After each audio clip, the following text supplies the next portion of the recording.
दोस्तों, आजकल तेरहवीं के बाद खाने का बड़ा आयोजन किए जाने का चलन है, जिसे हम मृत्यु भोज भी कहते हैं।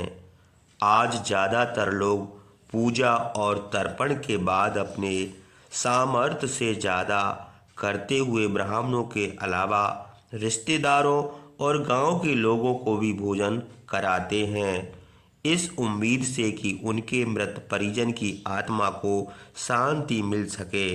लेकिन क्या आप जानते हैं, हमारे धर्म शास्त्रों में इस बात का कोई प्रमाण नहीं मिलता कि मृत्यु भोज पर बड़ा आयोजन किया जाना चाहिए। तो फिर मृत्यु भोज का यह चलन कहाँ से आया और क्या इसे खाने से हम और आप पाप के भागीदार बनते हैं? तो दोस्तों, आज के इस वीडियो में मिलकर यही जानने की कोशिश करेंगे।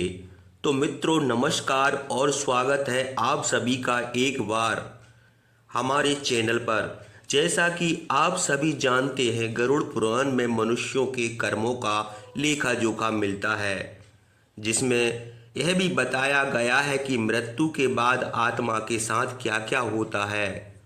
और जिस तरह से एक जीव आत्मा को स्वर्ग या फिर नरक की प्राप्ति होती है, उसके अलावा इस धर्म पुराण में इसका भी जिक्र है कि मृत्यु होने पर परिजनों को क्या क्या करना चाहिए। गरुड़ पुराण के अनुसार जब कोई मृत्यु को प्राप्त होता है तो उसके परिजन आत्मा की शांति और यमलोक की यात्रा तय करने के लिए तर्पण और पूजा करते हैं, ताकि मृत जीवात्मा को इस कठिन यात्रा पर चलने की शक्ति मिल सके।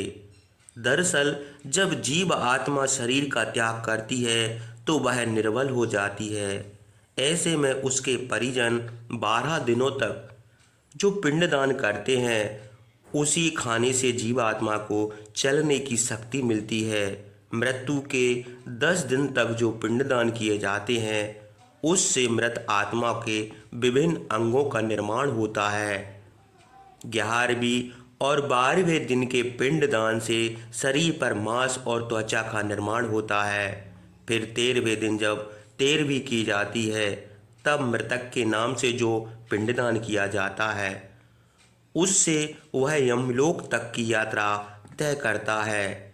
मान्यता है कि आत्मा 12 दिनों तक पैदल चलकर कई कोसों को छेद कर अपने गंतव्य अर्थात प्रभु धाम तक पहुंचती है। इसलिए हिंदू धर्म में 13वीं करने का विधान है, परंतु कहीं कहीं समय के अभाव या फिर अन्य कर्म से भी 13वीं तीसरे या फिर 12वें दिन भी की जाती है।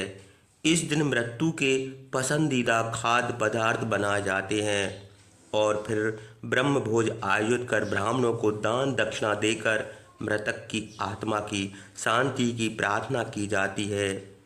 यहाँ पर आपकी जानकारी के लिए बता दें कि ब्रह्म भोज को ही आजकल मृत्यु भोज कहा जा रहा है, जो उचित नहीं है, क्योंकि ब्रह्म भोज सिर्फ ब्राह्मणों को ही कराया जाता है। पुराण के अनुसार 13वें दिन या फिर सामर्थ्य के अनुसार ब्राह्मणों को भोज कराना चाहिए। साथ ही ब्राह्मणों को सफ़ेद जनेऊ एक पात्र दान दिया जाना चाहिए। इससे आत्मा को शांति मिलती है। अब मित्रों, आपके मन में यह प्रश्न उठ रहा होगा कि अगर मृत्यु भोज का प्रावधान नहीं है तो फिर इसकी शुरुआत कैसे हुई? दरअसल गरुड़ पुराण में पगड़ी रस्म का भी उल्लेख मिलता है। यह रस्म जब की जाती है जब परिवार के मुखिया की मृत्यु होती है।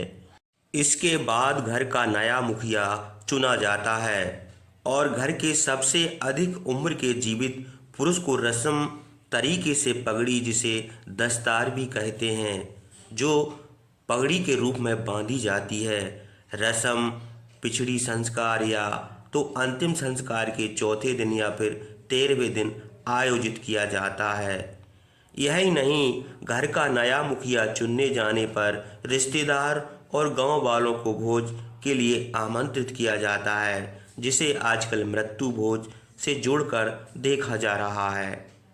अब आते हैं अंतिम सवाल पर।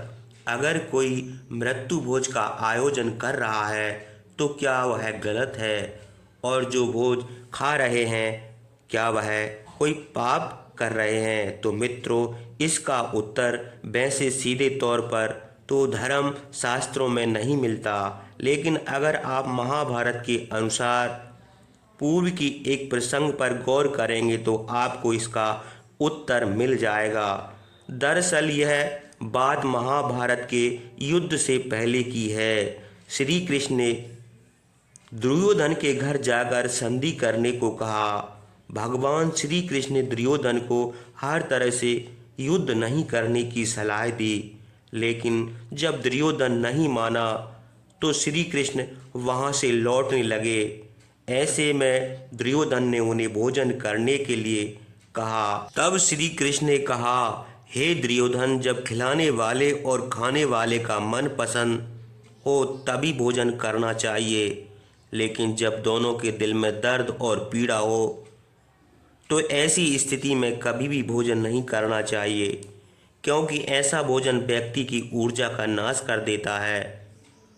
और मित्रों, जब किसी सेज संबंधी की मृत्यु होती है तब 13वीं पर आने वाले और जिनके घर में मौत हुई है, दोनों के मन में विरह का दर्द होता है। ऐसे में भोजन करवाने वाला और करने वाला दोनों ही दुखी होते हैं।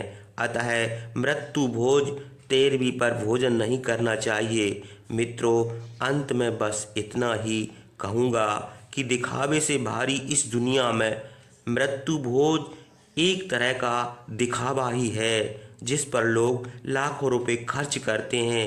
इसलिए